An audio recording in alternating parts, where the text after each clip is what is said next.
Aujourd'hui nous sommes samedi et comme tous les samedis, on se retrouve pour 3 cuts, l'émission de culture des volontaires. Un film, une actualité, un sujet libre, allons-y. Cette semaine, il est temps pour moi de vous parler de mon film préféré de tous les temps. Ceci n'est pas une hyperbole, il est juste numéro 1 aujourd'hui sur tous les films que j'ai vus. Je parle de No Country for Old Men des frères Coen. Alors je vous préviens, ses qualités sont ses pires défauts. Car oui, le film est critiquable sur plein de points, et notamment sur ce qui est sûrement le pire, il est putain de difficile d'accès. C'est simple, le film est un bijou d'écriture. Je n'ai jamais vu un film être aussi intelligent avec les spectateurs. Et c'est cool quand on te prend pas pour un con.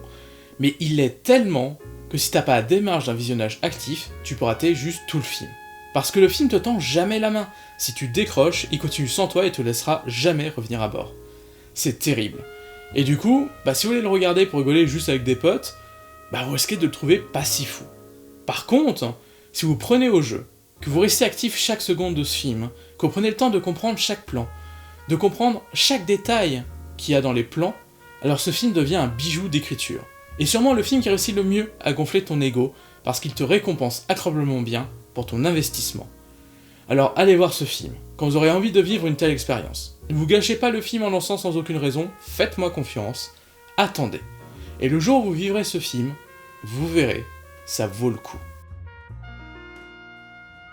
L'excellent film et sûrement le meilleur whodunit moderne à couteau tiré de Rian Johnson va avoir une suite. Bon, en réalité, pas qu'une, Netflix a bien négocié pour avoir 2 suites. Bon, en soi, moi ça me va, on va peut-être connaître un super détective moderne, un vrai héritier de Rouletabille, Poirot et autres Sherlock. Et en plus, incarné par Daniel Craig. Ça vend du rêve. Le tournage va démarrer le 28 juin, le jour de mon anniversaire, c'est un signe, en Grèce. Au casting, Dave Bautista, Edward Norton, Janelle Monáe et Catherine Hub ont été confirmés. On a parlé de néo-noir et de whodunit, terminons avec un petit tour du film noir. Si je vous dis film noir, à quoi pensez-vous?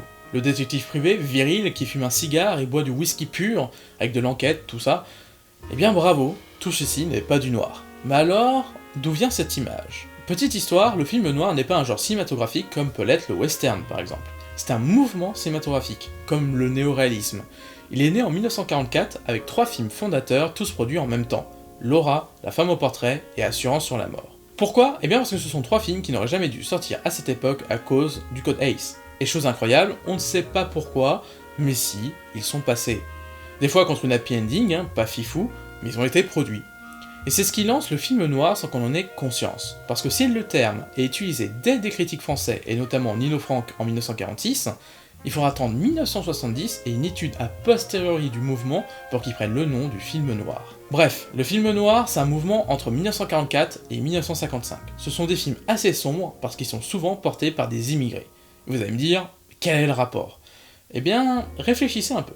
Nous sommes en 1944, et il y a des immigrés européens qui sont obligés de fuir aux États-Unis. Parce que oui, vous l'aurez compris, la plupart des auteurs du film noir sont des immigrés juifs qui ont fui la montée du nazisme en Europe. Et c'est ce qui va marquer énormément le film noir. Ce sont des films de gens qui sont nourris par la peur, par l'horreur du modernisme, de la ville, etc. Mais attention, ce n'est pas que ça, le film noir. Ce sont des films sur la rencontre, souvent un homme un peu loser avec une femme forte et indépendante, une femme fatale. Bon, en réalité, ces archétypes ne sont pas genrés, mais c'est pas important pour aujourd'hui. Pour finir rapidement, notez qu'en 1950, après la guerre, il y a la montée du macartisme et la chasse des communistes à Hollywood. Et les auteurs de films noirs vont être assez rapidement blacklistés. Pour l'anecdote, mais monsieur Disney fait partie des fervents anticommunistes. Et entre 1950 et 1960, le film noir se fait remplacer par un sous-i, mais qui est en réalité qu'un ersatz misogyne, xénophobe, viriliste, et j'en passe des meilleurs, vous l'aurez compris, le film gris. Et oui, malheureusement, l'image que nous avons de film noir aujourd'hui vient de ce mouvement d'extrême droite, et cela me rend triste. Merci d'avoir passé ces quelques minutes avec moi. Aujourd'hui on fête les 46 ans du Rocky Horror Picture Show, un nom compliqué à dire pour un film super étrange, mais à voir une fois dans sa vie.